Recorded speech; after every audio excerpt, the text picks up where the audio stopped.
2024 시즌 종료 후 FA 시장에 나온 하주석은 FA 미계약자 중 한 명인 상태입니다. 이로 인해 하주석이 2025 시즌을 함께 출발할 수 있는 팀이 아직 명확하지 않은데요. 한화는 하주석과 동일한 포지션에 FA 시장에서 출혈을 감수하는 투자를 진행하며 심우준을 영입했습니다. 이는 사실상 하주석을 2025 시즌 주전으로 기용하지 않겠다는 의사를 명확하게 표시한 것으로 볼 수 있었는데요. 사인 앤드 트레이드를 열어놓는다고 밝혔지만 진행이 되지 않을 경우 재계약을 진행할지 방출하게 될지 야구 팬들의 관심이 모아지고 있습니다. 이와 관련된 소식 자세히 정리해드리겠습니다. 시청하시기 전에 구독과 좋아요 눌러주시면 영상을 만드는 데 많은 힘이 됩니다. 하주석은 현재 FA 시장에서 계약을 체결하지 못하고 남아있는 6명의 미계약자 중 한 명입니다. FA 시장에 진출하면서 여러가지 유리한 조건을 갖춘 것으로 평가받았지만 그를 둘러싼 시장의 분위기는 관심은커녕 냉담하기만 한데요. 공교롭게도 이번 시장 상황은 하주석에게 특히 불리하게 작용하고 있죠. 유격수를 필요로 하는 팀이 거의 없기 때문인데요. 올해 골든글러브 시상식에서만 7개 구단이 유격수 부문 후보를 배출했을 정도로 대부분의 팀이 이미 주전 유격수 자원을 안정적으로 보유하고 있음을 알 수 있습니다. 대표적으로 기아 타이거즈는 박찬호, SSG는 박성환, LG는 오지환이라는 국가대표급 유격수를 보유하고 있어 하주석의 영입을 고려할 필요가 없는 상황이죠. NC와 삼성 또한 각각 김주원과 이재현이라는 유망한 젊은 선수들이 빠르게 성장하며 팀의 주전 유격수 역할을 완벽히 소화하고 있는데요. 삼성은 최근 유격수 백업 역할을 소화할 수 있는 내야 유틸리티 자원인 류지혁과 4년 총액 26억의 계약을 체결하며 내야 뎁스를 더욱 강화했습니다. 하주석은 뛰어난 실력을 가진 유격수로 평가받고 있지만 현재 FA 시장의 흐름과 팀별 전력 구성이 맞물리면서 좀처럼 계약의 기회를 잡지 못하고 있는 상황입니다. FA 시장의 경쟁이 치열하게 진행되는 가운데 하주석이 계약을 체결하기 위해서는 팀 전력 구성의 변화나 예상치 못한 변수가 필요한 상황인데요. 그의 계약 여부와 다음 행보가 어떻게 결정될지 야구 팬들과 관계자들의 관심이 집중되고 있습니다. 2024 시즌 종료 후 FA 시장에서 하주석이 영입 대상으로 고려될 수 있는 팀은 키움, 롯데, 두산 정도로 압축되었죠. 이들 팀은 주전 유격수가 다소 불안정한 상태로 보이지만 각 구단의 상황을 살펴보면 하주석의 영입 가능성은 여전히 높지 않다는 분석이 나오고 있는데요. 키움 히어로즈는 구단 특성상 FA 시장에서 고액 선수를 영입하기보다는 비용 효율적인 선택을 선호합니다. 이로 인해 이번 시즌 종료 후에도 키움은 롯데에서 방출된 내야 멀티플레이어 오선진을 영입하며 내야 자원을 보강했습니다. 이는 키움이 FA 시장에서 대형 계약을 추진하기보다는 기존 자원을 활용하며 유망주 육성에 더 중점을 두고 있음을 보여주고 있는데요.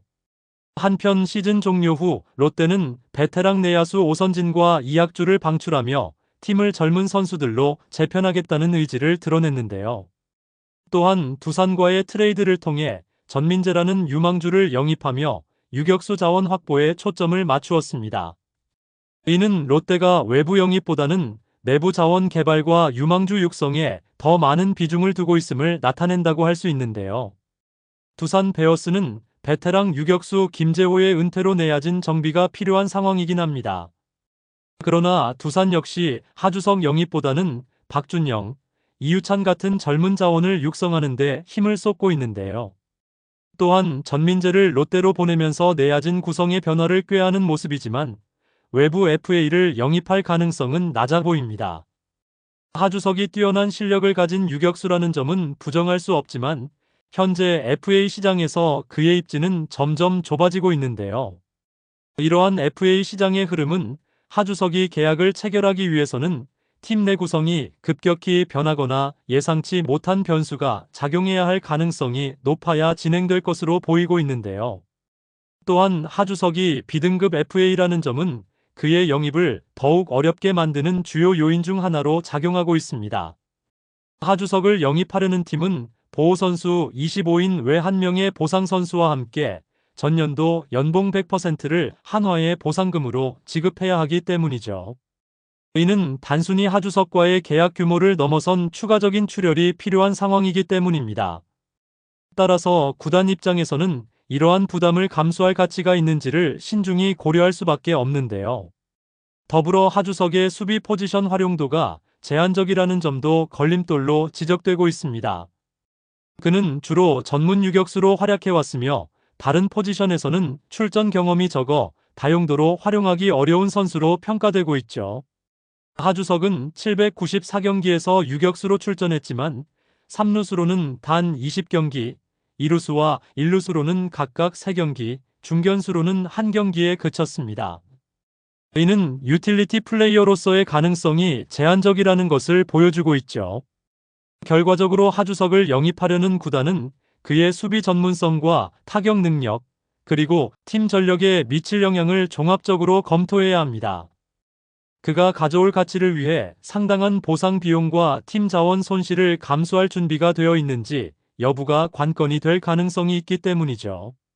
하지만 현재 FA 시장 상황과 팀별 전력 구성 상황을 고려했을 때 이러한 조건들은 그의 계약을 더욱 어렵게 만드는 현실적인 어려운 문제로 작용하고 있습니다. 또한 하주석의 친정팀인 한화 이글스는 KT 위즈 유격수 심우준을 FA로 영입하며 완전히 다른 방향을 선택했는데요.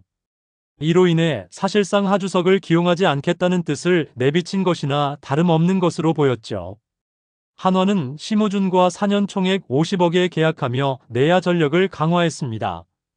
이로써 하주석은 한화의 구상에서 완전히 제외되며 친정팀 복귀 가능성이 사실상 사라진 상황입니다.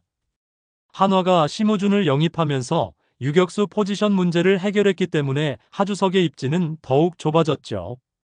반면 KT 위즈는 심우준의 이탈에도 큰 동요 없이 내야진을 유지할 수 있는 구성을 갖추고 있습니다. 베테랑 내야수 김상수가 유격수와 이루수를 모두 소화할 수 있는 멀티플레이어로 활약 중이기 때문에 심우준의 공백이 팀 전력에 치명적인 영향을 주지 않을 것이라는 평가를 받고 있는데요. 앞으로 하주석이 이러한 난관을 어떻게 극복하며 자신의 가치를 입증할지, 그리고 FA 시장에서 새로운 기회를 잡을 수 있을지가 야구 팬들의 주요 관심사로 떠오르고 있습니다. 하주석 FA에 대한 여러분들의 생각은 어떠신가요? 댓글로 여러분의 의견을 알려주세요. 영상을 시청해주셔서 대단히 감사드리며 선수들의 소식을 계속 듣고 싶으시다면 구독과 좋아요를 부탁드립니다.